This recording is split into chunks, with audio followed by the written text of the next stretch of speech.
Interaction with third party device. Third party device ಅಂತ ಅಂದ್ರೆ control panel ಇರ್ತೈತಲ್ಲ ಅಲ್ಲಿಗೆ ಅದು ಇಂಟ್ರಾಕ್ಟ್ ಮಾಡುತ್ತೆ. ಮತ್ತೆ control of external switchgear ಅಂತ ಅಂದ್ರೆ EMF ಸ್ಟಾರ್ಟ್ ಮಾಡಿಸೋದು ಅಂದ್ರೆ auto mains failure engine genset EMF ಅಂತ ಅಂದ್ರೆ ಪವರ್ ಹೋಯ್ತು ಅಂದ್ರೆ ಅದೇ ಆಟೋಮೆಟಿಕ್ ಆಗಿ ಸ್ಟಾರ್ಟ್ ಮಾಡಿಸುತ್ತೆ ಇಂಜಿನ್ ಜೆನ್ಸೆಟ್ನ. ಅದರನ್ನು ಇದೆ. ಅಂಡ್ ಪ್ಯಾರಲಲ್ ಆಪರೇಷನ್ ಅಂತ ಇದ್ರೆ ಪ್ಯಾರಲಲ್ ಆಪರೇಷನ್ಗೆ ಸಪೋರ್ಟ್ ಮಾಡುತ್ತೆ. ಇದು ಪ್ಯಾರಲಲ್ ಮಾಡಲ್ಲ, ಪ್ಯಾರಲಲ್ ಆಪರೇಷನ್ಗೆ ಸಪೋರ್ಟ್ ಮಾಡುತ್ತೆ. ಫ್ರೀಕ್ವೆನ್ಸಿ ಮತ್ತೆ ವೋಲ್ಟೇಜ್ನ ಎರಡನ್ನೂ ವೇರಿ ಮಾಡಲಿಕ್ಕೆ ಇದು ಏನು ಮಾಡ್ತೈತೆ ಅಂತ ಅಂದರೆ ಸಪೋರ್ಟ್ ಮಾಡುತ್ತೆ. ಓಕೆ, ಅದು ಎರಡೂ ಫ್ರೀಕ್ವೆನ್ಸಿ ಮತ್ತೆ ವೋಲ್ಟೇಜ್ ಎರಡೂ ನಿಮಗೆ ಮ್ಯಾಚ್ ಆದಾಗ ಫೇಸ್ ಆ್ಯಂಗಲ್ ಮ್ಯಾಚ್ ಆಗುತ್ತೆ. ಫೇಸ್ ಆ್ಯಂಗಲ್ ಮ್ಯಾಚ್ ಆದಾಗ ಏನಾಗುತ್ತೆ ಅಂದರೆ ನಿಮಗೆ ಬ್ರೇಕರ್ ಕ್ಲೋಸ್ ಆಗುತ್ತೆ. Okay, operation and fault history. ನೀವೇನು ಆಪ್ರೇಟ್ ಮಾಡಬೇಕಾದ್ರೆ ಏನಾದರೂ ಫಾಲ್ಟ್ ಅಕ್ಕಾರ ಆಯಿತು ಅಂದಾಗ ಆ ಫಾಲ್ಟ್ನ ಏನಿರುತ್ತೆ ಅಂದರೆ ಫಾಲ್ಟ್ ಹಿಸ್ಟ್ರಿ ಇದರಲ್ಲಿ ಇರ್ತೈತೆ. ನೀವು ಯಾವಾಗ ಬೇಕಾದ್ರೂ ಹೋಗಿ ರಿಕ್ವೆಸ್ಟ್ ಮಾಡಿದ್ರೆ ನಿಮಗೆ ಡಿಸ್ಪ್ಲೇನಲ್ಲಿ ಬರುತ್ತೆ. ಅದನ್ನು ತಿಳ್ಕೊಬೋದು ಯಾವ ಡೇಟಲ್ಲಿ ಏನು ಫಾಲ್ಟ್ ಆಗಿದೆ ಅಂತೇಳಿ. You will get a history of the fault. Okay, next is the remote monitor. ನಾನು ಹೇಳಿದ್ನಲ್ಲ ರಿಮೋಟ್ ಮಾನಿಟರ್, ಇದನ್ನ ನೀವು remote monitor RS485 modbus CAN communication. CAN ಅಂದರೆ control area network. CAN means control area network. ಆ ಮೋಡ್ ಬಸ್ನ ನಾವು convert ಮಾಡಿಬಿಟ್ಟು RS485 230ಗೆ ನಿಮಗೆ ಸಿಸ್ಟಮಿಗೆ ಕನೆಕ್ಟ್ ಮಾಡಿಕೊಟ್ರೆ ನಿಮ್ಮ ಸಿಸ್ಟಮಲ್ಲಿ ರಿಮೋಟಲ್ಲಿ ಕೂತ್ಕೊಂಡು ನೀವು ಎಲ್ಲಾನು ಹಿಸ್ಟ್ರಿನೂ ನೋಡ್ಬೋದು ಮತ್ತು ಆಪ್ರೇಟಿಂಗ್ ಪ್ಯಾರಾಮೀಟರ್ಸ್ ಎಲ್ಲನೂ ನೋಡ್ಬೋದು. ಬಟ್ ಈಗ ನಿಮ್ಮದ್ರಲ್ಲಿ ಕನೆಕ್ಟ್ ಮಾಡಿಲ್ಲ ನಾವು. ಅದು ಸ್ಕಾಡಾ ಮಾಡಿದ್ರೆ ಕನೆಕ್ಟ್ ಮಾಡ್ಬೋದು.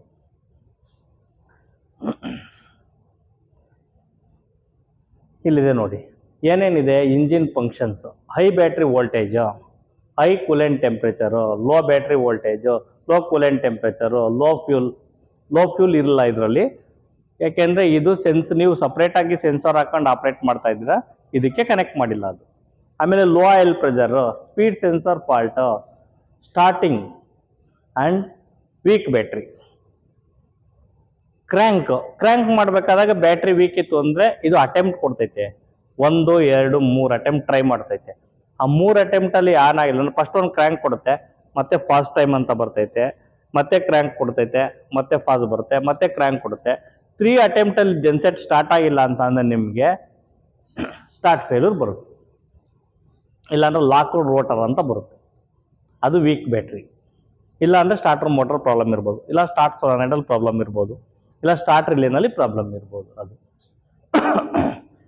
ಆಮೇಲೆ generator functions, AC sensing loss, generator running, ground fault, over current, ಆಮೇಲೆ battery charger, emergency, engine cooled ಎಲ್ಲನೂ ಕಂಪ್ಲೀಟ್ ಇದು ಇದರೊಳಗಿದೆ. ಇಲ್ಲಿ ಮೆನು ಇದೆ, ನಿಮಗೆ ಮೆನು ಇದೆ.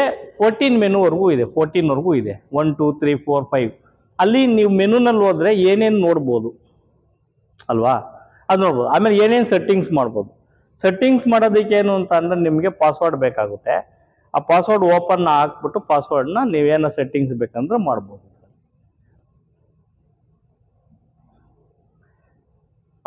ಇಲ್ಲಿ ನೋಡಿ ಯಾವ ಥರ ಒಂದಕ್ಕೆ ಲಿಂಕ್ ಇರುತ್ತೆ ಅಂತ. ಅದು ಗವರ್ನರು, ಕಂಟ್ರೋಲರು, ಇದು AVR or DVR, alternator and gensets. Okay, ಇದಕ್ಕೆ ಹೆಂಗೆ ಕನೆಕ್ಟ್ ಆಗುತ್ತೆ ನೋಡಿ. ಲೋಡ್ ಆಲ್ಟರ್ನೇಟರಿಂದ ಇದಕ್ಕೆ ಸಿಗ್ನಲ್ ಬೇಕು, ಸೆನ್ಸಿಂಗ್ ಬೇಕು, ಪೊಟೆನ್ಷಿಯಲ್ ಸಪ್ಲೈ ಏನಕ್ಕೆ ಅಂತ ಅಂದರೆ ಇದು ಮಾನಿಟರ್ ಮಾಡಬೇಕು ಪ್ಲಸ್ ನಿಮಗೆ ಇಂಡಿಕೇಟ್ ಮಾಡಬೇಕು. ಅದಕ್ಕೆ ಕಂಟ್ರೋಲರ್ಗೆ PMG ಸೆನ್ಸಿಂಗ್,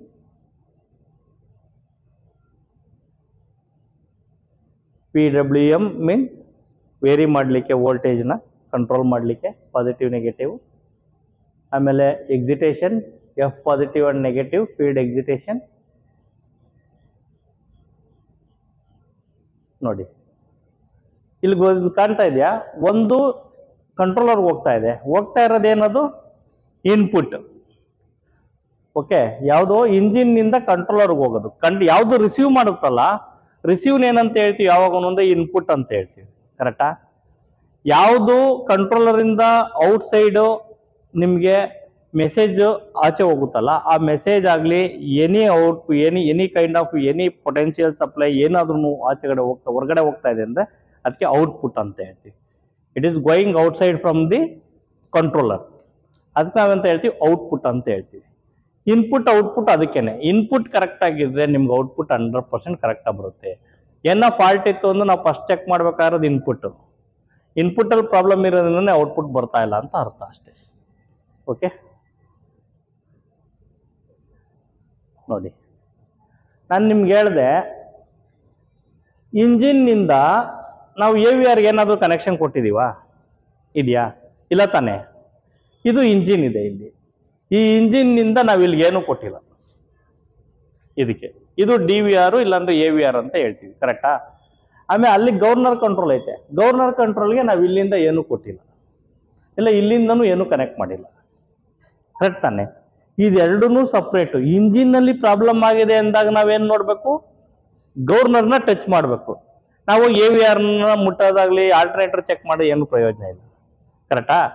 ಆ ಇಂಜಿನ್ ರಿಲೇಟೆಡ್ ಫಾಲ್ಟ್ ಎಲ್ಲಿ ಬರ್ತಾ ಇದೆ, ಎಲ್ಲಿ ಡಿಸ್ಪ್ಲೇ ಆಗ್ತಾ ಇದೆ ಅಂತ ಅಂದ್ರೆ ಆ ಇಂಜಿನ್ ರಿಲೇಟೆಡ್ ಫಾಲ್ಟ್ ನಿಮಗೆ ಕಂಟ್ರೋಲರ್ ಅಲ್ಲಿ ಬಂದಿರುತ್ತೆ. ಕಂಟ್ರೋಲರ್ ಬಂದಲ್ಲಿ ಇಂಜಿನ್ ಫಾಲ್ಟ್ ಬಂದಾಗ oil pressure, over speed, over frequency ಏನು ಬಂತು ಅಂತ ಅಂದ್ರೆ, ಇಲ್ಲ ಅಂದ್ರೆ ಕೂಲೆಂಟ್ ಟೆಂಪರೇಚರು, ವೀಕ್ ಬ್ಯಾಟ್ರೀಸು ಬಂದಾಗ ನೀವು ಹೋಗ್ಬಿಟ್ಟು ಏನು ನೋಡಬೇಕು? ಇಂಜಿನ್ ಸೈಡ್ ಮಾತ್ರ ನೋಡಬೇಕು. ಓಕೆ, ಅದನ್ನ ಬಿಟ್ಟು ಈ ಕಡೆ ಮತ್ತೆ ಹುಡುಕ್ತಾ ಇದೀವಿ ಅಂದ್ರೆ ಟೈಮು ವೇಸ್ಟು, ನಿಮಗೆ ಪ್ರಾಬ್ಲಮ್ಮು ಸಿಗಲ್ಲ ಎಲ್ಲಿ ಪ್ರಾಬ್ಲಮ್ ಆಗಿದೆ ಅಂತ, ಕರೆಕ್ಟ್ ಅಲ್ಲ? ಅದನ್ನ ನಾವು ಫಸ್ಟ್ ಅಂಡರ್ಸ್ಟ್ಯಾಂಡ್ ಮಾಡ್ಕೊಬೇಕು. Very simple. ಓಕೆ, ಆಮೇಲೆ ನೋಡಿ ಈ ಇಂಜಿನ್ನಿಂದ ಮತ್ತೆ ಏನು ಮಾಡಿದ್ದೀವಿ? ತಗೊಂಡೋಗ್ಬಿಟ್ಟು ಕಂಟ್ರೋಲರಿಗೆ ಕೊಟ್ಟಿದ್ದೀವಿ. ಕಂಟ್ರೋಲರ್ಗೆ ಏನು ಬೇಕು? ಇನ್ಪುಟ್ಟು ಬೇಕು. ಏನು ಇನ್ಪುಟ್ ಅಪ್ಪ? ಬರೀ ಔಟ್ಪುಟ್ ಇನ್ಪುಟ್ ಅಂತಿದಾರಲ್ಲ. ಈ ಕಂಟ್ರೋಲರ್ದು ಇನ್ಪುಟ್ ಏನು ಅಂದ್ರೆ ಸ್ಪೀಡ್ ಬರುತ್ತಲ್ಲ, ಸ್ಪೀಡ್ ತೋರಿಸ್ಬೇಕಲ್ಲ ನಿಮಗೆ. 1500 RPM ಅಂತ. RPM ಎಲ್ಲಿಂದ ತೋರಿಸುತ್ತೆ? ಆ RPM ಏನಾಗುತ್ತೆ ಅಂತ ಅಂದ್ರೆ ಈ ಇಂಜಿನ್ಲಿ ಮ್ಯಾಗ್ನೆಟಿಕ್ ಪಿಕಪ್ ಸೆನ್ಸರ್ ಅಂತ ಇರ್ತೈತೆ, ಸ್ಪೀಡ್ ಸೆನ್ಸರ್. ಆ ಸ್ಪೀಡ್ ಸೆನ್ಸರ್ ಥ್ರೂ ಅದಕ್ಕೆ ಹೋಗುತ್ತೆ. ಆಮೇಲೆ ಇದೇ ಇಂಜಿನ್ನಿಂದ ಆಯಿಲ್ ಪ್ರೆಷರು ಅದಕ್ಕೆ ಹೋಗುತ್ತೆ. ಕೂಲೆಂಟ್ ಟೆಂಪರೇಚರ್ ಸೆನ್ಸರ್ ಅದಕ್ಕೆ, ಲೋ ಕೂಲೆಂಟು ಲೆವೆಲ್ ಅದಕ್ಕೆ ಹೋಗುತ್ತೆ. ಆ ಥರ ಎಲ್ಲನೂ ಅದಕ್ಕೆ ಕನೆಕ್ಟ್ ಮಾಡಿದ್ದೀವಿ. ಬ್ಯಾಟ್ರಿ ಸಪ್ಲೈನು ಕನೆಕ್ಟ್ ಮಾಡಿರ್ತೀವಿ. ಅವಾಗ ಅದೇನು ಮಾಡ್ತಾರೆ? ಮಾನಿಟರ್ ಮಾಡ್ತಾ ಇರುತ್ತೆ, ಕರೆಕ್ಟಾ? ಅದಕ್ಕೆ ಆರ್ಡ್ರ್ ಇದೆ ಅದಕ್ಕೂ. ನೋಡಪ್ಪ ಏನ ಇದರಿಂದ ಇಲ್ಲಿಗೆ ಫಾಲ್ಟ್ ಆದರೆ ವಾರ್ನಿಂಗ್ ತೋರಿಸ್ಬೇಕು. ಇಲ್ಲಿಂದ ಇಲ್ಲಿಗೆ ಎಕ್ಸೀಡ್ ಆಯಿತು ಅಂತ ಅಂದ್ರೆ ನೀನು ಈ ಜೆನ್ಸೆಟ್ನ ಆಫ್ ಮಾಡಿಸ್ಬೇಕು. That is our order. Everything is working through our order, even engine or alternator or controller. Okay, controller ಅಂತ ಏನು ಕೇಳ್ಬೇಕು ನಾವು? Why we have to call controller?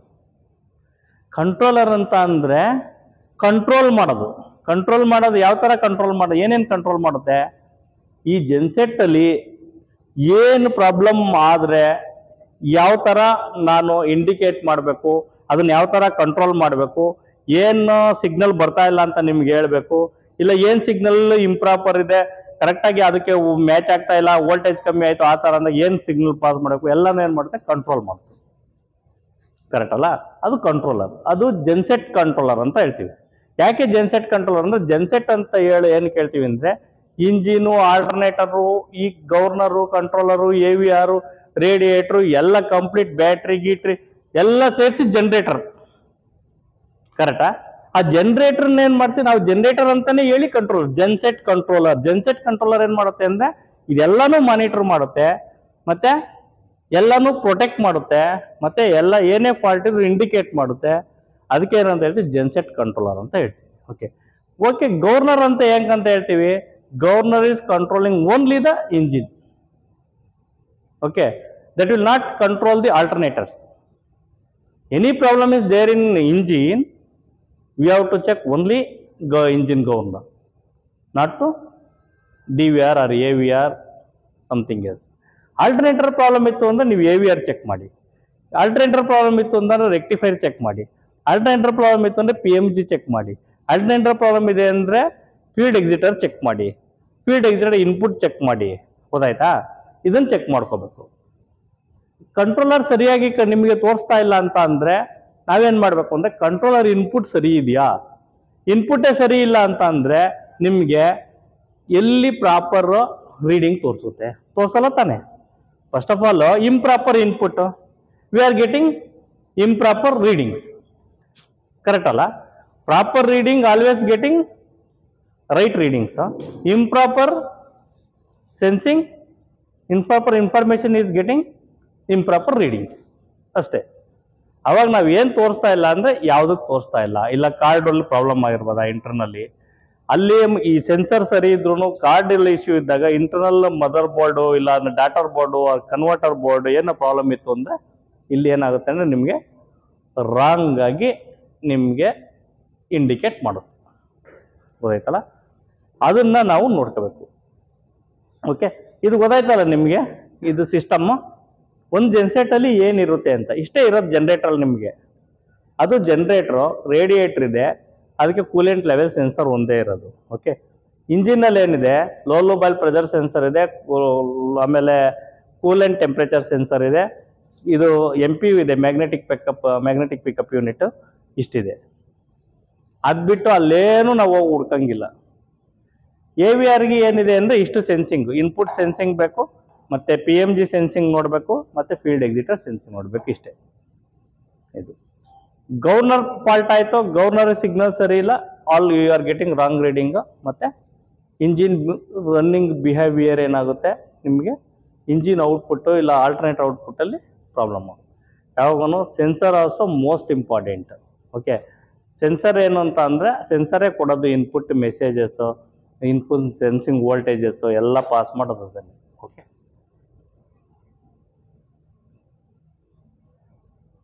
ಇದು ನಿಮಗೆ ಸೋಫಾರ್ ಇವಾಗ ಆಲ್ಟರ್ನೇಟ್ರು, ಇಂಜಿನು, ಕಂಟ್ರೋಲರು, AVR ಮತ್ತೆ DVR ಇದೆಲ್ಲ. DVR ಅಂದ್ರೆ ಡಿಜಿಟಲ್ ವೋಲ್ಟೇಜ್ ರೆಗ್ಯುಲೇಟರ್, AVR ಅಂದ್ರೆ ಆಟೋಮೆಟಿಕ್ ವೋಲ್ಟೇಜ್ ರೆಗ್ಯುಲೇಟರ್ ಅಷ್ಟೇ. ಇದ್ರೊಳಗಡೆ ಬೇರೆ ಏನಾದ್ರೂ ನಿಮ್ಗೆ ಡೌಟ್ಸ್ ಇದೆಯಾ? ಏನಾದ್ರೂ ಪ್ರಾಬ್ಲಮ್ ಆದ್ರೆ ಎಲ್ಲಿ ಹುಡುಕ್ಬೇಕು ಅನ್ನಂಗೆ ಏನಾದ್ರು ಡೌಟ್ಸ್ ಇದೆಯಾ? ಓಪನ್ ನೀವು ಯಾವಾಗ ಅಟೆಂಡ್ ಮಾಡಿದಾಗ ಇಲ್ಲ ನಿಮ್ಮ ಎಕ್ಸ್ಪೀರಿಯನ್ಸ್ ಅಲ್ಲಿ ಏನ ಇದ್ರೆ ನನಗೆ ಹೇಳಿ. ಅದ್ರ ಬಗ್ಗೆ ನಾನು ಹೇಳ್ತೀನಿ. ಆಮೇಲೆ ಇದು ಮೇಂಟೆನೆನ್ಸ್, ಬೆಸ್ಟ್ ಮೇಂಟೆನೆನ್ಸ್ ಯಾವ ಥರ ಮಾಡಬೇಕು ಅನ್ನೋದು. Engine life vary with the engine load factor. ಅಂದರೆ ಓವರ್ಲೋಡ್ ಮಾಡಬೇಡಿ ಇಂಜಿನ್ಗೆ. ಈಗ 2000 KVA ಅಂತ ಅಂದರೆ ಇಲ್ಲ 1800 KVA ಅಂದರೆ 80% ಲೋಡಲ್ಲಿ ರನ್ ಮಾಡಿ. ಓವರ್ಲೋಡ್ ಆದ್ರೆ ಏನಾಗುತ್ತೆ ಅಂತ ಅಂದರೆ ನಿಮಗೆ ಇಂಜಿನ್ ಮತ್ತು ಆಲ್ಟರ್ನೇಟರ್ ಎರಡಕ್ಕೂ ಪ್ರಾಬ್ಲಮ್ ಆಗುತ್ತೆ. ಕರೆಕ್ಟ್ ಅಲ್ಲ?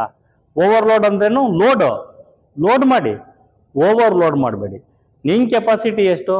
100 kg ವೆಯ್ಟ್ನ ಎಲ್ಲಿಗೆ ಎಷ್ಟು ದೂರ ಬೇಕಂದ್ರೂ ತಗೊಂಡೋಗುವಂಥ ಕೆಪಾಸಿಟಿ ಇರುತ್ತೆ ನಿಮಗೆ. ಅದನ್ನೇ ನೀವು 150 kg ಇಲ್ಲ 120 kg ವೆಯ್ಟ್ ನೀವು ಇಟ್ಟರೆ ಸೆಂಟ್ರಲ್ ಎಲ್ಲಾನು ಇಳಿಸಬೇಕಾಗುತ್ತಲ್ಲ. ಯಾಕೆ ಸಸ್ಟೈನ್ ಆಗೋದಿಲ್ಲ. ಅವಾಗ ವೆಸ್ಟರ್ನ್ ಕೆಪಾಸಿಟಿ ಏನಾಗುತ್ತೆ, ಕಮ್ಮಿ ಆಗುತ್ತೆ ನಿಮಗೆ ಅಲ್ವಾ?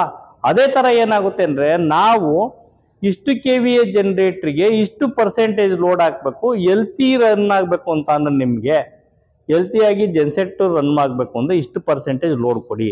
ಇನ್ ಬಿಟ್ವೀನ್ ಸಮ್ ಲೋಡ್ ಹೋಗ್ತಾ ಇರುತ್ತೆ ಬರ್ತಾ ಇರುತ್ತೆ 10%. ನೀವು ಮ್ಯಾಕ್ಸಿಮಮ್ 100% ಲೋಡ್ ಹಾಕಿದಾಗ ಏನಾಗುತ್ತೆ ಅಂತ ಅಂದರೆ 10% ಆಗುತ್ತೆ. ಅವಾಗ ಓವರ್ಲೋಡ್ ಅಂತ ಟ್ರಿಪ್ ಆಗುತ್ತೆ. ಕರೆಕ್ಟಾ? ನೀವು ಹಂಗೂ ಕೂಡ ಅವಾಗ ಆಗ್ತಾನೆ ಇದ್ರೆ ಅದಕ್ಕೆ ಹೋಗ್ತಾ ಹೋಗ್ತಾ ಏನಾಗುತ್ತೆ, ಓವರ್ಲೋಡ್ ಜಾಸ್ತಿ ಆದರೆ ಇಂಜಿನ್ ಟೆಂಪ್ರೇಚರ್ ರೈಸ್ ಆಗುತ್ತೆ, ಆಮೇಲೆ ವೇರ್ ಆ್ಯಂಡ್ ಟೇರ್ ಸ್ಟಾರ್ಟ್ ಆಗುತ್ತೆ. ಓಕೆ, ಇಂಜಿನ್ ಲೈಫ್ ನಿಮಗೆ ರೆಡ್ಯೂಸ್ ಆಗ್ತಾ ಹೋಗ್ತಾ ಇರುತ್ತೆ. ಇಂಜಿನ್ ಜೆನ್ಸೆಟ್, ಕಂಪ್ಲೀಟ್ ಜೆನ್ಸೆಟ್ ಓವರ್ಲೋಡ್ ಆದರೆ ಕಂಪ್ಲೀಟ್ ಜೆನ್ಸೆಟ್ ಲೈಫ್ ಏನೇ ನಿಮಗೆ ರೆಡ್ಯೂಸ್ ಆಗುತ್ತೆ. ಆಮೇಲೆ quality of fuel and oil. ಇದನ್ನ ಕ್ವಾಲಿಟಿ, ನೀವು ಆಯಿಲ್ ಈಗ ಫ್ಯೂಲ್ ತರಿಸ್ತೀರಾ, ಯಾವುದೋ ಡ್ರಮ್ಮಲ್ಲಿ ತರಿಸ್ತೀರಾ, ಅದು ಡ್ರಮ್ ಕ್ಲೀನ್ ಆಗಿರಲ್ಲ, ಅದನ್ನ ನೋಡ್ದಲೇನೆ ತುಂಬ್ಕೊಂಬಂದು ಹಾಕ್ಬಿಡ್ತಾರೆ ಅನ್ಕೊಳ್ಳಿ ಯಾವುದಕ್ಕೆ, ಡೇ ಟ್ಯಾಂಕಿಗೆ. ಅವಾಗ ಏನಾಗುತ್ತೆ ಅಂತ ಅಂದರೆ ಅದು ಫಿಲ್ಟರ್ ಆಗಬೇಕು, ಫಿಲ್ಟ್ರು ಆಗುತ್ತೆ, ಸಮ್ ಸರ್ಟನ್ ಲಿಮಿಟಲ್ಲಿ ಫಿಲ್ಟರ್ ಆಗುತ್ತೆ. ಅದು ಆ ಫಿಲ್ಟ್ರೇಷನ್ನಲ್ಲೂ ಕೂಡ ಇದು ಎಸ್ಕೇಪ್ ಆಗಿ ಒಳಗಡೆ ಹೋಯ್ತು ಅಂತ ಅಂದರೆ ಏನಾಗುತ್ತೆ, ಇಂಜಿನ್ನಲ್ಲಿ ನಿಮಗೆ ಇಂಜೆಕ್ಟ್ರು ಎಲ್ಲ ಪ್ರಾಬ್ಲಮ್ ಆಗುತ್ತೆ.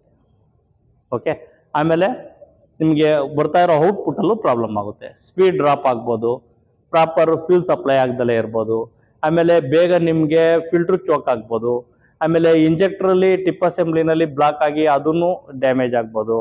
ಆ ಥರ ಎಲ್ಲ ಚಾನ್ಸಸ್. ಅದಕ್ಕೇ ಕ್ವಾಲಿಟಿ ಫ್ಯೂಲು ಮತ್ತು ಆಯಿಲ್ನು ಕ್ವಾಲಿಟಿ ಆಯಿಲೇ ಯೂಸ್ ಮಾಡಬೇಕು. ಆಯಿಲು ನೀವು ನೋಡಿರಬೇಕು, ನನ್ನದೊಂದು ಗಾಡಿಗೆ ಏನಾಗಿತ್ತು ಅಂದರೆ ಈಗ ಮತ್ತೆ ರೀಸೆಂಟ್ ಆಗಾಯಿತು. ನಮ್ಮ ಮಗ ಒಂದು 2 ವೀಲರ್ ತಗೊಂಡು ಪಲ್ಸರ್ ತಗೊಂಡೋಗಿದ್ದಾನೆ. ಅವ್ನು ತಗೊಂಡೋಗ್ಬೇಕಾದ್ರೆ ಏನಾಯ್ತು, ಸೆಂಟ್ರಲ್ ಎಲ್ಲೋ ಆಫ್ ಆಯಿತು. ಆಫ್ ಆದವನು ಗ್ಯಾರೇಜಿಗೆ ಬಿಟ್ಟ. ಇವನು ಟೈಮ್ ಆಯಿತು ಅಂತ ಹೋದ ಕಾಲೇಜ್ಗೆ. ಮತ್ತೆ ರಿಟರ್ನ್ ಬಂದಲ್ಲ, ಅವನು ಹೋಗ್ಬಿಟ್ಟು ಗ್ಯಾರೇಜ್ಗೆ ಹೋದ.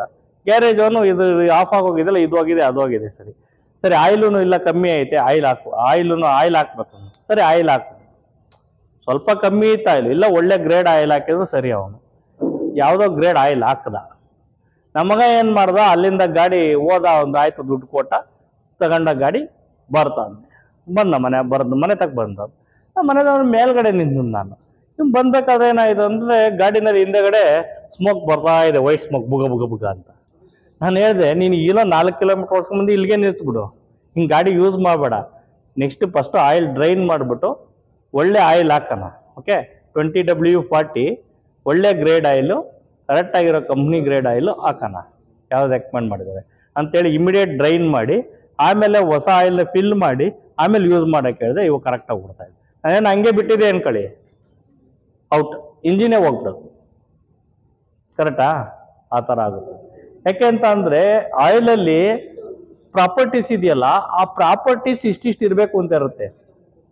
ವಿಸ್ಕಾಸಿಟಿ ಈ ಥರ ಇರಬೇಕು, ಅದರಲ್ಲಿರೋ ಪ್ರಾಪರ್ಟೀಸು ಏನೇನು ಇರ್ತೈತೆ ಎಲ್ಲ ಪ್ರಾಪರ್ಟೀಸು ಇದ್ರ ಗ್ರೇಡಲ್ಲಿ ಇರಬೇಕು ಅಂತ ಇರ್ತೈತೆ. ಆ ಗ್ರೇಡಿಂಗ್ ಮಾಡಿರ್ಬೇಕು ಕಂಪ್ನಿ. ಅವ್ರು ಅದನ್ನ ಮಾಡಿಲ್ದಲೇ ಯಾವುದೋ ಲೋಕಲ್ ಆಯಿಲು ಕೊಟ್ಟು ಹಾಕಿದ್ರೆ ಇಂಜಿನ್ ಹಾಳಾಗುತ್ತೆ. ಅದಕ್ಕೆ ಹೇಳೋದು, ಯಾವಾಗೂ ಕೂಡ ಕ್ವಾಲಿಟಿ ಆಯಿಲು ಮತ್ತು ಕ್ವಾಲಿಟಿ ಡೀಸೆಲ್ ಫ್ಯೂಲ್ನ ಯೂಸ್ ಮಾಡಬೇಕು. ಆಂಬಿಯೆಂಟ್ ಕಂಡೀಷನ್ಸ್ ನಾವು ಏನು ಮಾಡ್ತೀವಿ ಅಂತ ಅಂದರೆ, ನೀವು ನೋಡಬೇಕು, ಸಮ್ಟೈಮ್ಸ್ ಇಂಜಿನ್ ಟೆಂಪ್ರೇಚರ್ ಜಾಸ್ತಿ ಆಗ್ತಾ ಇದೆ ಅಂದಾಗ ಏನಾಗುತ್ತೆ ಅಂತಂದರೆ, ಈಗ ಆಂಬಿಯೆಂಟ್ ಟೆಂಪ್ರೇಚರ್ ಇನ್ಕ್ರೀಸ್ ಆಗಿರುತ್ತೆ. ಈಗ 30-35 ಡಿಗ್ರಿ ಇಲ್ಲೇ ಹೋಗ್ತಾ ಇದೆ ಅಂತ ಅಂದರೆ, ಜೆನ್ಸೆಟ್ ನಾವು 40 ಡಿಗ್ರಿ ಮಾಡಿರ್ತೀವಿ ಅನ್ಕೊಳ್ಳಿ. ಇದನ್ನು ಕೆನೋಪಿ ಇದೆ ನಿಮ್ದು, ಕೆನೋಪಿ ಇರೋದ್ರಿಂದ ಇಂಟರ್ನಲ್ ಟೆಂಪ್ರೇಚರ್ ಏನಾಗಿರ್ತದೆ, ಅಲ್ಲಿ ambient temperature, room ambient temperature ಜಾಸ್ತಿ ಆಗುತ್ತೆ, ರೂಮ್ ಟೆಂಪ್ರೇಚರ್ ಜಾಸ್ತಿ ಆಗುತ್ತೆ. ರೂಮ್ ಟೆಂಪ್ರೇಚರ್ ಜಾಸ್ತಿ ಇದೆ ಏನಾಗುತ್ತೆ, ಇಂಜಿನ್ ಟೆಂಪ್ರೇಚರು ಜಾಸ್ತಿ ಆಗುತ್ತೆ. ಯಾಕೆಂತ ಅಂದರೆ ಅಟ್ಮಾಸ್ಫಿಯರ್ ಏರ್ ಇರಬೇಕಾಗಿರೋದು ಕೆನೋಪಿನಲ್ಲಿ ಇರೋ ಅಂತ ಏರ್ ಏನಾಗ್ತಾ ಇದೆ ಅಂದರೆ ಅಲ್ಲೇ ಅಕೊಮಡೇಟ್ ಆಗ್ಬಿಟ್ಟು ನಿಮ್ಗೆ ಏನಾಗ್ತದೆ ಅಂದರೆ ಟೆಂಪ್ರೇಚರ್ ಜಾಸ್ತಿ ಆಗಿ ಇಂಜಿನ್ ಟೆಂಪ್ರೇಚರ್ ಜಾಸ್ತಿ ಆಗುತ್ತೆ. ಆ ಇಂಜಿನ್ ಟೆಂಪ್ರೇಚರ್ನ ನೀವು ಕಂಟ್ರೋಲ್ ಮಾಡಲಿಕ್ಕೆ, ಇದನ್ನ ಕಂಟ್ರೋಲ್ ಮಾಡಲಿಕ್ಕೆ ಏನು ಮಾಡಬೇಕು ಅಂತ, ಏರಿಯಾ ಇರುತ್ತಲ್ಲ, ಆ ಸರೌಂಡಿಂಗ್ ಏರಿಯಾನ ನೀವೇನು ಮಾಡಬೇಕು ಅಂತ ಅಂದರೆ ಕ್ಲೀನಾಗಿ ಇಡಬೇಕು. ಈಗ ಏರ್ ವೆಂಟಿಲೇಷನ್ ಇರ್ತೈತೆ, ಅಲ್ಲಿ ನಾವೇನೋ ತಗೊಂಡು ಡಂಪ್ ಮಾಡಿಬಿಡೋದು. ಮತ್ತು ಏರ್ ಹೊರಗಡೆ ಏನು ಎಕ್ಸಾಸ್ಟ್ ಹೊರಗಡೆ ಹೋಗ್ತಾ ಇರುತ್ತೆ, ಏರ್ ಔಟ್ಲೆಟ್ ಇರ್ತೈತಲ್ಲ ನಮ್ದು ರೇಡಿಯೇಟರ್ದು ಏರ್ ಔಟ್ಲೆಟ್, ಅಲ್ಲಿ ಹೋಗ್ಬಿಟ್ಟು ಏನಾದರೂ ಅಡ್ಡ ಇಡೋದು, ಅದು ಮತ್ತೆ ಬ್ಯಾಕ್ ಪ್ರೆಷರ್ ಆಗೋದು, ಮತ್ತೆ ರೂಮ್ ಒಳಗಡೆ ಬರೋದು, ರೂಮ್ ಟೆಂಪ್ರೇಚರ್ ಜಾಸ್ತಿ ಆಗೋದು, ರೂಮ್ ಟೆಂಪ್ರೇಚರ್ ಮತ್ತೆ ಇಂಜಿನ್ ಟೆಂಪ್ರೇಚರ್ ಜಾಸ್ತಿ ಆಗೋದು, ಟ್ರಿಪ್ ಆಗೋದು, ಇದೆಲ್ಲ ಪ್ರಾಬ್ಲಮ್ ಆಗುತ್ತೆ. ಅದನ್ನು ಕೂಡ ನೋಡ್ಕೊಬೇಕು ನಾವು. ಆಮೇಲೆ ಕ್ವಾಲಿಟಿ ಆಫ್ ಇನ್ಸ್ಟಾಲೇಷನ್ ಅಂದರೆ ಆಗೋಗಿದೆ ಈಗ ಇನ್ಸ್ಟಾಲೇಷನ್. ಕ್ವಾಲಿಟಿ ಅಂದ್ರೆ ಏನು, ಲೀಕೇಜ್ ಇದೆಯಾ ಎಲ್ಲಾದರೂ, ಕರೆಕ್ಟ್ ತಾನೆ? ಅದನ್ನು ನೋಡ್ಬೇಕು ನಾವು. ಲೀಕೇಜ್ ಇದೆಯಾ ಇಲ್ಲ, ಬ್ಯಾಟ್ರಿನಲ್ಲಿ ಡಿಸಿಲ್ ವಾಟರ್ ಕಮ್ಮಿ ಆಗಿದೆಯಾ, ಬ್ಯಾಟ್ರಿ ಟರ್ಮಿನಲ್ ಕರೆಕ್ಟ್ ಇದೆಯಾ, ಅದಕ್ಕೆ ಪೆಟ್ರೋಲಿಯಂ ಜೆಲ್ಲಿ ಅಪ್ಲೈ ಮಾಡಿದೀವಾ, ಓಕೆ, ಅದು ರಸ್ಟ್ ಫಾರ್ಮೇಷನ್ ಆಗಿಲ್ವಾ, ಇದೆಲ್ಲನೂ ನೋಡಬೇಕು ನಾವು. ಅದನ್ನ ಹೇಳ್ತೀವಿ. ಆಮೇಲೆ ಏರ್ ಸಿಸ್ಟಮಲ್ಲಿ ಹೋದಾಗ ನೀವು ಏರ್ ಫಿಲ್ಟರ್ಸು ಸರಿ ಇದೆಯಾ, ಎಲ್ಲಾದರೂ ಡ್ಯಾಮೇಜ್ ಆಗಿದೆಯಾ, ಏರ್ ಎಸ್ಕೇಪ್ ಆಗ್ತಾ ಇದೆಯಾ, ಮತ್ತೆ ಕೂಲೆಂಟ್ ಲೈನ್ನಲ್ಲಿ ಏನಾದರೂ ಪ್ರಾಬ್ಲಮ್ ಆಗಿದೆಯಾ, ಅಲ್ಲಿ ಯಾವುದಾದ್ರೂ ಡ್ಯಾಮೇಜ್ ಆಗಿದೆಯಾ, ಇಲ್ಲ ವೀಕ್ ಪಾಯಿಂಟ್ ಇದೆಯಾ, ವೀಕ್ ಆಗಿದೆಯಾ, ಮೊದಲು ಡ್ಯಾಮೇಜ್ ಆಗೋದಕ್ಕೆ ಮೊದಲು ಯಾವಾಗ ಚೆಕ್ ಮಾಡಬೇಕು ಅಂತ ಒಂದು ಸರಿ ಬೆಳಗ್ಗೆ ಚೆಕ್ ಹೋದಾಗ ಟೈಮಲ್ಲಿ ನೋಡ್ಬೇಕು ಎಲ್ಲರೂ. ಅದನ್ನ ಏನು ಹೇಳ್ತೀವಿ ಅಂತಂದ್ರೆ, ಮೊದಲು ಮಾಡಬೇಕಾದ್ರೆ ಕ್ವಾಲಿಟಿ ಇನ್ಸ್ಟಾಲೇಷನ್ ಮಾಡಿರ್ಬೇಕು. ಇನ್ಸ್ಟಾಲೇಷನ್ ಮಾಡಿದ್ಮೇಲೂ ಕೂಡ ನಾವು ಅಬ್ಸರ್ವ್ ಮಾಡ್ಬೇಕು ಅದೆಲ್ಲ. ಓಕೆ, ಆಮೇಲೆ ಕ್ವಾಲಿಟಿ ಆಫ್ ಮೇಂಟೆನೆನ್ಸ್ ಪ್ರೋಗ್ರಾಮ್. ಇದು ಕ್ವಾಲಿಟಿ ಆಫ್ ಮೇಂಟೆನೆನ್ಸ್ ಏನು ಅಂತ ಅಂದ್ರೆ, ಇವಾಗ 250 ಅವರ್ಸ್ಗೆ ರೆಕಮೆಂಡ್ ಮಾಡಿದ್ದೀವಿ ಅಂದ್ರೆ ನೀವು 250 ಅವರ್ಸ್ಗೆ ಬಿ ಚೆಕ್ ಮಾಡಬೇಕು. ಇಲ್ಲ 250 hours or whichever is occur earlier ಅಂತ ಅಂದ್ರೆ ನಿಮ್ಗೇನಾದ್ರೂ 250 ಅವರ್ಸ್ ಇಲ್ಲಾಂದ್ರೆ 6 ಮಂತಲ್ಲಿ ಮಾಡಬೇಕು, 6 ಮಂತ್ ಒಳಗಡೆ ಮಾಡಬೇಕು, ಇಲ್ಲ 6 ಮಂತ್ ಆಗ್ತದಂಗೆ ಮಾಡಬೇಕು. ಆ ಥರ ಏನು ರೆಕಮೆಂಡೇಶನ್ ಇದೆ, OEM ರೆಕಮೆಂಡೇಶನ್ನು ಅಂತ ಅಂದ್ರೆ, OEM ಅಂತ ಅಂದ್ರೆ ಒರಿಜಿನಲ್ ಎಕ್ವಿಪ್ಮೆಂಟ್ ಮ್ಯಾನುಫ್ಯಾಕ್ಚರ್ ರೆಕಮೆಂಡೇಶನ್ ಏನಿದೆ ಅದ್ರ ಪ್ರಕಾರ ನೀವೇನು ಮಾಡಬೇಕು, ಮೇಂಟೆನೆನ್ಸ್ನ ಮಾಡಿದ್ರೆ ನಿಮಗೆ ಕರೆಕ್ಟಾಗಿರುತ್ತೆ. ಓಕೆ, ಅದನ್ನೊಂದು. ಮತ್ತು ಯೂಸ್ ಆಫ್ ಜೆನ್ಯೂನ್ ಪಾರ್ಟ್ಸ್ ನಾವು ಹೇಳ್ತೀವಲ್ಲ, ಕ್ವಾಲಿಟಿ. ಈಗ Kolar generator, Kolar parts use ಮಾಡಬೇಕು, ಕರೆಕ್ಟ್ ಅಲ್ಲ? MHI ಇಂಜಿನ್ ಇದೆ, ಅಲ್ಲಿ ಮಿಟ್ಸುಬಿಸಿ ಇಂಜಿನ್ ಇದೆ, ಕೋಲಾರ್ ಏನು ಮಾಡ್ತಾರೆ ನಿಮಗೆ ಮಿಟ್ಸುಬಿಸಿ ಇಂಜಿನ್ ಪಾರ್ಟ್ಸ್ ಕೊಡ್ತಾರೆ ಅವರು. ಓಕೆ, ಗಿಲ್ಟರ್ ಏನಿದೆ, ಕೋಲಾರ್ ಫಿಲ್ಟರ್ ಇದೆಯಲ್ಲ, ಕೋಲಾರ್ ಫಿಲ್ಟರ್ ಬಂದ್ಬಿಟ್ಟು ನಮಗೆ MHI ಇಂದನೇ ಸರ್ಟಿಫೈಡ್ ಆಗಿರೋ ಫಿಲ್ಟರ್ಸ್ಗಳು ಎಲ್ಲ. ಏರ್ ಫಿಲ್ಟ್ರು ಎಲ್ಲ MHI ಏನು ಯೂಸ್ ಮಾಡೋಕ್ಕೆ ಕೊಟ್ಟಿದ್ದಾರೆ ಇದನ್ನ ಯೂಸ್ ಮಾಡ್ಬೋದು ಅಂತ ಅದನ್ನೇ ಯೂಸ್ ಮಾಡೋದು ನಾವು. ಓಕೆ, ಆ ಥರ ಎನಿ ಪಾರ್ಟ್ಸ್, ಈಗ ಒಂದು ಕಂಟ್ರೋಲರ್ ಆಗಿರ್ಬೋದು, ಮತ್ತು ಒಂದು ಏನು ಓಸಸ್ ಆಗಿರ್ಬೋದು, ಈಗ ಟಿಪ್ ಅಸೆಂಬ್ಲಿ ಆಗ್ಬೋದು, ಇಲ್ಲ ಇಂಜೆಕ್ಟರ್ ಆಗ್ಬೋದು, any kind of parts, engine or alternator parts, ಆ ಪರ್ಟಿಕ್ಯುಲರ್ ಬ್ರ್ಯಾಂಡ್ ಏನಿದೆ, ಯಾರು OEM ಇದಾರೆ ಅದಕ್ಕೆ ಅವ್ರೇನು ರೆಕಮೆಂಡೇಶನ್ ಮಾಡ್ತಾ ಇದ್ದಾರೆ ಅವ್ರ ಹತ್ರನೇ ತಗೊಂಡು ನೀವು ಜೆನ್ಯೂನ್ ಪಾರ್ಟ್ಸ್ ಯೂಸ್ ಮಾಡಿದ್ರೆ ಬೇಗ ಹೋಗೋದಿಲ್ಲ. ಸ್ವಲ್ಪ ಸೆಲ್ಫ್ ಲೈಫ್ ಅಂತ ಇರ್ತೈತೆ. ಸೆಲ್ಫ್ ಲೈಫ್ ಇರೋದೆಲ್ಲ ಏನಾಗುತ್ತೆ ಅಂತ ಅಂದ್ರೆ ನಿಮಗೆ ಇಂತಿಷ್ಟು ವರ್ಷದಲ್ಲಿ ಹೋಗುತ್ತೆ ಅಂತ ಇರ್ತದೆ, ಅದು ಹೋಗುತ್ತೆ. ಈಗ ನಾವು ನೋಡಿರ್ಬೇಕು ರೀಸೆಂಟ್ ಆಗಿ ಈಗ ಹರೀಶ್ನು ನಾಗರಾಜ್ ಬಂದು ಫ್ಯೂಲ್ ಲೈನ್ದು ಸಪೋರ್ಟ್ ಎಲ್ಲ ಚೇಂಜ್ ಮಾಡಿರು. ಅದ್ರದ್ದು ಸೆಲ್ಫ್ ಲೈಫ್ ಬಂದೆ ನಿಮಗೆ ಮ್ಯಾಕ್ಸಿಮಮ್ 4 to 5 years ಅಂತ ಕೊಟ್ಟಿರ್ತಾರೆ ಅಷ್ಟೇ. ಅದ್ರ ಮೇಲೆ ಅದು ಹೋಗುತ್ತೆ. ಅದು ಈ ಟೆಂಪ್ರೇಚರಲ್ಲಿ ಇನ್ನೂ ಸ್ವಲ್ಪ ಬೇಗ ಹೋಗುತ್ತೆ. ಅದು ಅವಾಗ ನಾವು ಅದನ್ನು ಚೇಂಜ್ ಮಾಡಲೇಬೇಕು. ಆ ಥರ ಇದು load factor, unit generated, oil pressure ಎಷ್ಟಿದೆ, ಆಯಿಲ್ ಕನ್ಸಂಪ್ಷನ್ ಏನು ಆಗ್ತಾ ಇದೆಯಾ, ಇದು ಆಯಿಲ್ ಕನ್ಸಂಪ್ಷನ್ ಅದನ್ನು ನೀವು ನೋಡಬೇಕು. ಸಮ್ಟೈಮ್ಸ್ ಏನಾಗ್ತಾ ಇದೆ ಅಂದರೆ ಆಯಿಲ್ ಕನ್ಸಂಪ್ಷನ್ ಜಾಸ್ತಿ ಆಗ್ತಾ ಇರ್ತೈತೆ, ನೀವು ಕಮ್ಮಿ ಆಗಿದೆ ಅಂತೇಳಿ ಫಿಲ್ ಮಾಡ್ತಾ ಇರ್ತೀರಾ, ಮತ್ತೆ ಕಮ್ಮಿ ಆಗ್ತಾ ಇರುತ್ತೆ. ಅವಾಗ ಏನಾಗಿರುತ್ತೆ ಅಂತ ಅಂದರೆ ಮೇ ಬಿ ಇಂಜಿನಲ್ಲಿ ಎಲ್ಲಾದರೂ ಪ್ರಾಬ್ಲಮ್ ಇರುತ್ತೆ, ಅದನ್ನು ಚೆಕ್ ಮಾಡಬೇಕಾಗುತ್ತೆ ನಾವು. ಓಕೆ, ಅದೊಂದು ಪ್ರಾಕ್ಟೀಸ್ ಮಾಡಬೇಕು. ಅದನ್ನು ನೀವು ನೋಡಬೇಕಾದ್ರೆ ಕರೆಕ್ಟಾಗಿ ನೋಡಬೇಕು. ಯಾರಾದರೂ ಆಯಿಲ್ ಫಿಲ್ ಮಾಡಿರೋ ಜಾಸ್ತಿ ಅದನ್ನು ನೀವೇನು ಮಾಡಬೇಕು, ರೆಕಾರ್ಡ್ ಮಾಡಿ ಇಟ್ಟಿರಬೇಕು. ರೆಕಾರ್ಡ್ ಹೇಳ್ಬೇಕು ಬೇರೆಯವ್ರಿಗೆ, ಈ ಥರ ಆಯಿಲ್ ಕನ್ಸಂಪ್ಷನ್ ಜಾಸ್ತಿ ಆಗ್ತಾ ಇದೆ, ಇಲ್ಲ ಸ್ಮೋಕಲ್ಲಿ ಪ್ರಾಬ್ಲಮ್ ಬರ್ತಾ ಇದೆ, ಸ್ಮೋಕು ರನ್ನಿಂಗಲ್ಲಿ ಜಾಸ್ತಿ ಆಗ್ತಾ ಇದೆ. ಸ್ಟಾರ್ಟಿಂಗಲ್ಲಿ ಬರ್ತೈತೆ, ನೀವು ಲೋಡ್ ಹಾಕಿದ್ಮೇಲೆ ರನ್ನಿಂಗಲ್ಲಿ ಕಮ್ಮಿ ಆಗ್ತಾ ಹೋಗುತ್ತೆ ಅದು. ಅವಾಗ ರನ್ನಿಂಗಲ್ಲಿ ಲೋಡ್ ಹಾಕಿ ಆಫ್ಟರ್ ಸಮ್ ಟೈಮ್ಸ್ ಒಂದು 10 to 15 minutes ಬಿಟ್ಟು ನೋಡಿದ್ರೆ ಅವರೇಜಲ್ಲಿ ಇರಬೇಕದು. ಅದಕ್ಕಿಂತ ಜಾಸ್ತಿ ಅಮೌಂಟ್ ಆಫ್ ಸ್ಮೋಕ್ ಎಕ್ಸಾಸ್ಟರ್ ಬರ್ತಾ ಇದೆ ಅಂತ ಅಂದರೆ ದೆರ್ ಇಸ್ ಸಮ್ ಅಬ್ನಾರ್ಮಲ್ ಅಂತ, ಏನೋ ಅಲ್ಲಿ ಅಬ್ನಾರ್ಮಲಿಟಿ ಇದೆ, ಅದನ್ನು ರೆಕ್ಟಿಫೈ ಮಾಡಬೇಕಾಗುತ್ತೆ. ಓಕೆ, ಅದೇ ಥರ ಆಯಿಲ್ ಕನ್ಸಂಪ್ಷನ್ ಅಂತ ಅಂದರೆ ಅಲ್ಲೂ ಏನೋ ಪ್ರಾಬ್ಲಮ್ ಇದೆ, ಅದನ್ನು ರೆಕ್ಟಿಫೈ ಮಾಡಬೇಕಾಗುತ್ತೆ. ಆ ಥರ ಸಿಮ್ಟಮ್ಸ್ ಏನಾದ್ರು ಕಂಡ್ರೆ immediately you have to inform to your superior.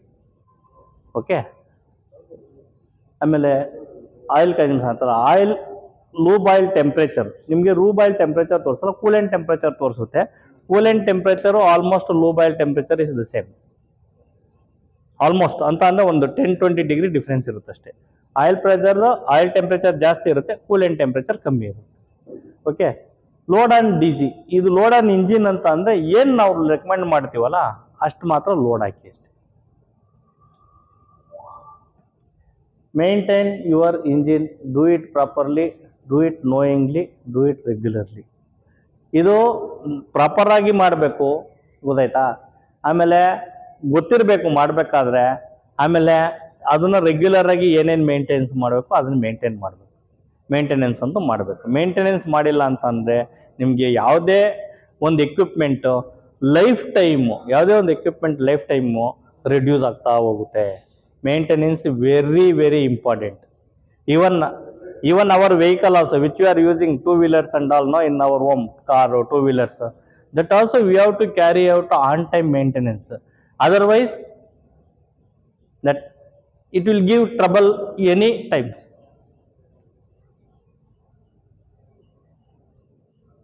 Use proper tools, use checking kits. ಇದೆಲ್ಲ ಏನು ಅಂತ ಅಂದರೆ ಪ್ರಾಪರ್ ಟೂಲ್ಸ್ನ ಯೂಸ್ ಮಾಡಬೇಕು. ಕೆಲವು ಟೈಮ್ ನಾವೇನು ಮಾಡ್ತೀವಿ, ಕೈಗೆ ಏನು ಸಿಗಲ್ಲ, ಕಟಿಂಗ್ ಪ್ಲೇಯರಲ್ಲೇ ತೆಗೆದುಬಿಡ್ತೀವಿ. ಕಟಿಂಗ್ ಪ್ಲೇಯರ್ ಇದೆಯಾ ಕೊಡಿ, ಸ್ಪ್ಯಾನರ್ ಸಿಕ್ಕಿಲ್ಲ ಅರ್ಜೆಂಟು. ಓಕೆ, ಅವಾಗ ಏನಾಗುತ್ತೆ ಅಂತ ಅಂದರೆ ಅಲ್ಲಿ ನಟ್ಟು ಏನಾಗುತ್ತೆ ಅದ್ರದ್ದು ಇವು ಹೋಗುತ್ತೆ, ಏನು ಥ್ರೆಡ್ ಹೋಗುತ್ತೆ, ಇಲ್ಲ ಅಂತ ಅಂದರೆ ಅದ್ರದ್ದು ಹೆಡ್ಡು ಡ್ಯಾಮೇಜ್ ಆಗುತ್ತೆ.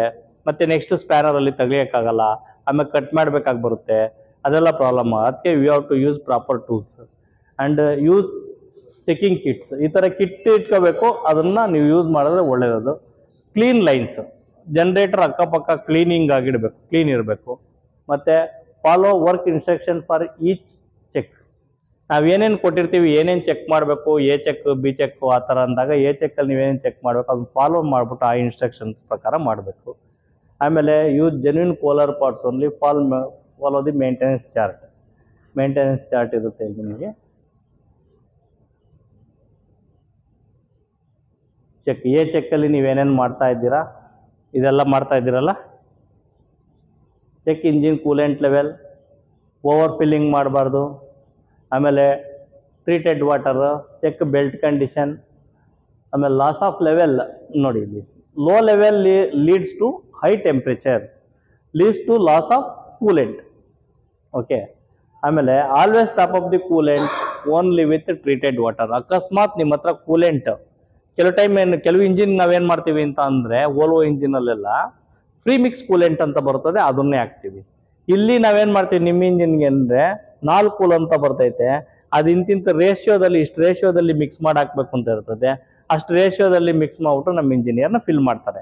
ಆ ರೇಷಿಯೋದಲ್ಲಿ ಮಿಕ್ಸ್ ಮಾಡಿರೋದನ್ನ ನೀವು ಇಟ್ಕೊಂಡಿದ್ದು ಏನ್ ಮಾಡ್ಬೇಕು ಅಂತಂದ್ರೆ ಯಾವಾಗ ನಿಮಗೆ ಕೂಲೆಂಟ್ ಲೆವೆಲ್ ಕಮ್ಮಿ ಆಗುತ್ತೆ ಅವಾಗ ಫಿಲ್ ಮಾಡ್ಬೇಕು. ವಾಟರ್ ಇರ್ತೈತೆ, ಟ್ರೀಟೆಡ್ ವಾಟರಲ್ಲಿ ನಾವು DM ಅಂತ ಹೇಳ್ತೀವಿ, ಡಿ ಮಿನರಲ್ ವಾಟರ್, ಆ ಥರ ಅದರಿಂದ ಹಾಕ್ಬೇಕು. ಓಕೆ, ಈ ಸಾಲ್ಟಿ ವಾಟರ್ ಎಲ್ಲ ಹಾಕ್ಬಾರ್ದು, ಕುಡಿಯೋ ನೀರು ಹಾಕ್ಬೇಕು. ಓಕೆ, ಆಮೇಲೆ ಬೆಲ್ಟ್ ಕಂಡೀಷನ್ ಅವಾಗ ನೋಡ್ತಾ ಇರಬೇಕು, ಯಾವಾಗ ಕಟ್ ಆಗುತ್ತೆ ಹೇಳಲಿಕ್ಕಾಗಲ್ಲ. ಓಕೆ, ಆಕ್ಟಿವಿಟಿ ಇದು daily oil check oil level. ಆಮೇಲೆ ಲೋ ಆಯಿಲ್ ಲೆವೆಲ್ ಅಂದ್ರೆ ಏನಾಗುತ್ತೆ, insufficient lubrication lead to excess wear and tear of moving parts. Okay, and high level ಹಾಕಿದ್ರೆ ಏನಾಗುತ್ತೆ ನಿಮಗೆ low forming of lube oil due to crowning and wrong top up dilution leads to high lube oil temperature oil contamination with fuel. ಏನಾಗುತ್ತೆ ಎಲ್ಲೂ escape ಆಗೋದಕ್ಕೆ ಜಾಗ ಇರಲ್ಲ, ಅವಾಗ ಏನಾಗುತ್ತೆ ಅಂದ್ರೆ ಫ್ಯೂಲ್ ಜೊತೆ ಮಿಕ್ಸ್ ಆಗ್ಬಿಡ್ತದೆ. ತುಂಬ ಜಾಸ್ತಿನೂ ಫಿಲ್ ಮಾಡಿಬಿಡ್ಬಾರ್ದು. ಓಕೆ, ಅಲ್ಲಿ ನಮ್ದು ಏನಿದೆ ಡಿಪ್ಸ್ಟಿಕ್ಕು, ಆ ಡಿಪ್ಸ್ಟಿಕ್ ನೋಡಬೇಕು, ಮ್ಯಾಕ್ಸಿಮಮ್ ಲೆವೆಲ್ ಅಂತ ಎಲ್ಲಿದೆ ಅದರಿಂದ ಕೆಳಗಡೆಗೆ ಇರಬೇಕು, ಅದನ್ನ ಮೇಲಕ್ಕೆ ಹೋಗ್ಬಾರ್ದು. ಅಲ್ಲಿ ಆಪ್ರೇಟಿಂಗ್ ಅಂತ ಲೆವೆಲ್ ಐತೆ, ಆಪ್ರೇಟಿಂಗ್ ಲೆವೆಲ್ವರೆಗೂ ನೀವು ಯೂಸ್ ಮಾಡ್ಬೋದು. ಓಕೆ, ಲೋ ಲೆವೆಲ್ಲು ಇರಬಾರ್ದು. ಓಕೆ, ಡ್ರೈನ್ ಮೆಂಟ್ from fuel tank and water separator. ಇದು ಬಂದ್ಬಿಟ್ಟು ಲೀಸ್ಟ್ to corrosion of fuel systems. ನೀವು ಇದನ್ನ ಮಾಡ್ತಾ ಇದ್ದೀರಾ ಅಂತ ಗೊತ್ತಿಲ್ಲ ನನಗೆ. ಏನು ಹೇಳಿ, ಒಂದು ಫ್ಯೂಲ್ ಟ್ಯಾಂಕ್ ಇದೆಯಲ್ಲ, ಡೇ ಟ್ಯಾಂಕ್ ಕ್ಲೀನ್ ಮಾಡಬೇಕು, ಕ್ಲೀನ್ ಮಾಡಿಸ್ಬೇಕು. ಇಲ್ಲಾಂದ್ರೆ ಏನಾಗುತ್ತೆ ಅಂದರೆ ಒಳಗಡೆ ನಿಮ್ಗೆ ಗೊತ್ತು ಎನಿ ಕೆಮಿಕಲ್ ರಿಯಾಕ್ಷನ್ ಇರುತ್ತೆ, ಕರೆಕ್ಟ್ ಅಲ್ಲ? ಆ ರಿಯಾಕ್ಷನ್ ಯಾವುದ್ರ ಜೊತೆ ಆಗುತ್ತೆ, ಈ ಕೆಮಿಕಲ್ ಅನ್ನು ಫ್ಯೂಲ್ ತಗೊಂಡೋಗ್ಬಿಟ್ಟು ನಾವೇನು ಮಾಡ್ತೀವಿ, ಫ್ಯೂಲ್ ಒಂದು ಕೈಂಡ್ ಆಫ್ ಎ ಕೆಮಿಕಲ್ ನಾವು ಸ್ಟೋರೇಜ್ ಮಾಡ್ತೀವಿ. ಯಾವುದ್ರಲ್ಲಿ? ಟ್ಯಾಂಕಲ್ಲಿ ನಾವು ಸ್ಟೋರೇಜ್ ಮಾಡಿ ಈಗ ಜೆನ್ಸೆಟ್ಗೆ ಯೂಸ್ ಮಾಡಬೇಕಾದಾಗ ಏನಾಗುತ್ತೆ ಅಂತ ಅಂದರೆ ಅಲ್ಲಿ ನಿಮಗೆ ಹಾಟ್ ಫ್ಯೂಲ್ ರಿಟರ್ನ್ ಬರ್ತೈತೆ, ಕರೆಕ್ಟ್ ಅಲ್ಲ? ರಿಟರ್ನಲ್ಲಿ ಏನಾಗುತ್ತೆ ಅಂದರೆ ಹಾಟ್ ಫ್ಯೂಲ್ ಬರುತ್ತೆ. ಆ ಹಾಟ್ ಫ್ಯೂಲ್ ಬರುತ್ತೆ, ಮತ್ತೆ ಏನಾಗುತ್ತೆ ಅಂದರೆ ಇದು ಆ ಹಾಟ್ ಫ್ಯೂಲಲ್ಲಿ ಹಾಟ್ ಟೆಂಪ್ರೇಚರ್ ಜಾಸ್ತಿ ಆದಾಗ ಆ ಫ್ಯೂಲಲ್ಲಿ ಏನಾಗುತ್ತೆ ಅಂದರೆ ಅದರಲ್ಲಿ ಇರ್ತಕ್ಕಂಥ ಪ್ರಾಪರ್ಟೀಸ್ ಚೇಂಜ್ ಆಗುತ್ತೆ. ಆ ಪ್ರಾಪರ್ಟೀಸ್ ಚೇಂಜ್ ಆಗಿ ಏನಾಗುತ್ತೆ ಅಂದರೆ ನಾವು ಏನು ಯೂಸ್ ಮಾಡಿದ್ದೀವಲ್ಲ ಮೆಟಲ್ ಟ್ಯಾಂಕು, ಅಲ್ಲಿ ನಿಮಗೆ ಕೆಮಿಕಲ್ ರಿಯಾಕ್ಷನ್ ಆಗುತ್ತೆ. ಕೆಮಿಕಲ್ ರಿಯಾಕ್ಷನ್ ಆದಾಗ ಏನಾಗುತ್ತೆ ಅಂದರೆ ಸ್ಲಡ್ಜ್ ಫಾರ್ಮೇಷನ್ ಆಗುತ್ತೆ. ಆ ಸ್ಲಡ್ಜ್ ಫಾರ್ಮೇಷನ್ ಆದಾಗ ಏನಾಗುತ್ತೆ ಅಂದರೆ ಹೋಗಿ ಕೆಳಗಡೆ ಸೆಟ್ಲ್ ಆಗುತ್ತೆ. ಕೆಳಗಡೆ ಸೆಟ್ಲ್ ಆದಾಗ ಏನಾಗುತ್ತೆ ಅಂತ ಅಂದರೆ ಅದು ಜಾಸ್ತಿ ಆಗಿದ ತಕ್ಷಣ ಏನಾಗುತ್ತೆ ಅಂತ ಅಂದರೆ ನಿಮಗೆ ಫ್ಯೂಲ್ ಔಟ್ಲೆಟಲ್ಲಿ ಇಂಜಿನಿಗೆ ಬರುತ್ತೆ. ಅದಕ್ಕೆ ಅಟ್ಲೀಸ್ಟ್ ಇಯರ್ಲಿ ಒನ್ಸ್ ನೀವು ಅದನ್ನು ಕ್ಲೀನ್ ಮಾಡಿಸ್ಬೇಕು, ಟ್ಯಾಂಕ್ ಕ್ಲೀನ್ ಮಾಡಿಸ್ಬೇಕು. ಅಲ್ಲಿ ಡ್ರೈನ್ ಇದೆ, ಡ್ರೈನ್ ತೆಗೆದು ಕ್ಲೀನ್ ಮಾಡಿಸಿ ಮತ್ತೆ ನೀವು ಮಾಡಿದ್ರೆ ನಿಮಗೆ ಸ್ವಲ್ಪ ಲೈಫ್ ಚೆನ್ನಾಗಿ ಬರ್ತೈತೆ. ಆಮೇಲೆ ನಿಮಗೆ ಡ್ಯಾಮೇಜು ಆಗೋದಿಲ್ಲ ಫ್ಯೂಲ್ ಟ್ಯಾಂಕು. ಇದೇನಾಗುತ್ತೆ ಅಂತಂದ್ರೆ ಕರೋಡ್ ಆಗಿ ಮೆಟಲ್ಲು ಲಾಸ್ಟ್ಗೆ ಏನಾಗುತ್ತೆ ಅಂತ ಅಂದರೆ ಪಿನ್ ಹೋಲ್ ಆಗುತ್ತೆ, ಪಂಚರ್ ಆಗುತ್ತೆ, ಡ್ಯಾಮೇಜ್ ಆಗುತ್ತೆ.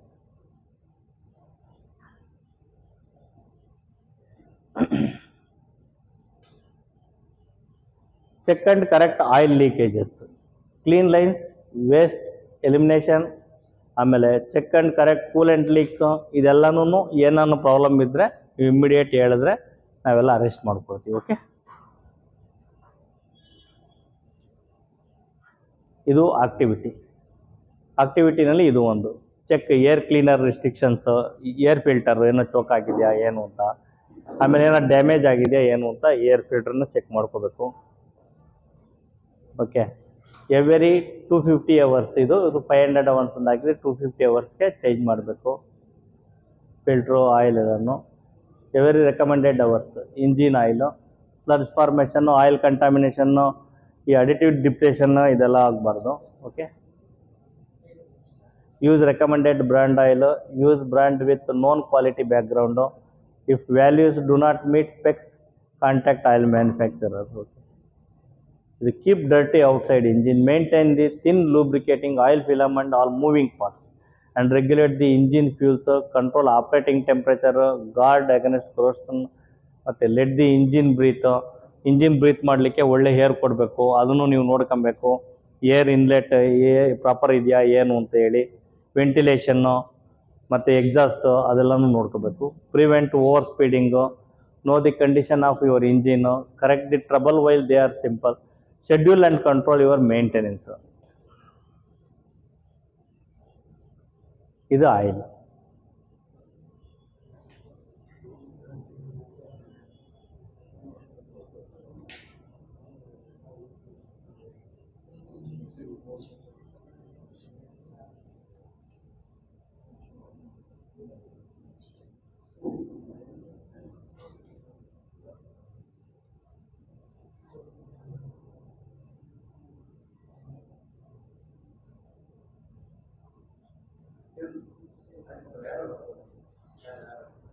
ಇದನ್ನ ನೀವು ಏನ್ ಮಾಡಬೇಕು ಅಂತ ಅಂದ್ರೆ, ನೀವು ಇದನ್ನ ಎಲ್ಲರೂ ಒಂದು ಫೋಟೋ ತೆಗೆದಿಟ್ಕೊಳ್ಳಿ. Is is most important. ಈ ಫಾರ್ಮುಲಾ ನಿಮಗೆ ಎಲ್ಲಿ ಬೇಕಾದ್ರೂ ಯಾವಾಗ ಬೇಕಾದ್ರೂ ಚೆಕ್ ಮಾಡ್ಬೋದು. ದಿಸ್ ಮೋಸ್ಟ್ ಇಂಪಾರ್ಟೆಂಟ್ ಫಾರ್ಮುಲಾ ನೋಡಿ. ಪವರ್ ಫ್ಯಾಕ್ಟರ್ ಎಷ್ಟಿದೆ ಅಂತ ಕಂಡುಹಿಡಿಬಹುದು. 3 phase kilowatt, 3 phase voltage, current ಎಲ್ಲ ಈ ಫಾರ್ಮುಲಾದಲ್ಲಿ A to Z ಸಿಗುತ್ತೆ ನಿಮಗೆ. ಅದು 3 ಫೇಸ್ ಕಿಲೋವ್ಯಾಟ್ಸ್ ಅಂತ ಇದೆಯಲ್ಲ, ಅದು ನೋಡಿ. Voltage into ampere into power factor into √3 ಅಂದ್ರೆ voltage 415 volts. For example current 1000, power factor is the 0.8, √3 means phase 3 phase 1.732. √3 formula is 1.732 value. √3 value is 1.732 3 phase. 1000 ಅನ್ನೋದು ವ್ಯಾಟ್. ಇದನ್ನ ನೀವು ಹಾಕಿದ್ರೆ, ನೀವು ಯಾವ್ದನ್ನ ಆ ಕಡೆ ತಗೊಂಡೋದ್ರೆ ವೋಲ್ಟೇಜ್ ಬೇಕಂದಾಗ ಈ ಕಡೆ, ಇದು ಈ ಫಾರ್ಮುಲಾದಲ್ಲಿ ನೀವೆಲ್ಲಾನು ಕಂಡುಹಿಡಿಬಹುದು. ನೋಡಿ ಇಲ್ಲಿದೆಯಲ್ಲ, synchronous RPM 120, frequency 50 frequency into 120, ಆಮೇಲೆ ಪೋಲ್ಸ್ 4 ಪೋಲ್ಸ್ ಇಂಟು 120 50 Hz ಹಾಕಿದ್ರೆ ನಿಮಗೆ ಬರುತ್ತೆ ನೋಡಿ ಎಷ್ಟು ಪೋಲ್ ಆಲ್ಟರ್ನೇಟರ್ ಇದೆ ನಿಮ್ಮ ಹತ್ರ ಅಂತ. ಓಕೆ, ಇದರಲ್ಲಿ A to Z ಸಿಗುತ್ತೆ. Is is very much very useful formula.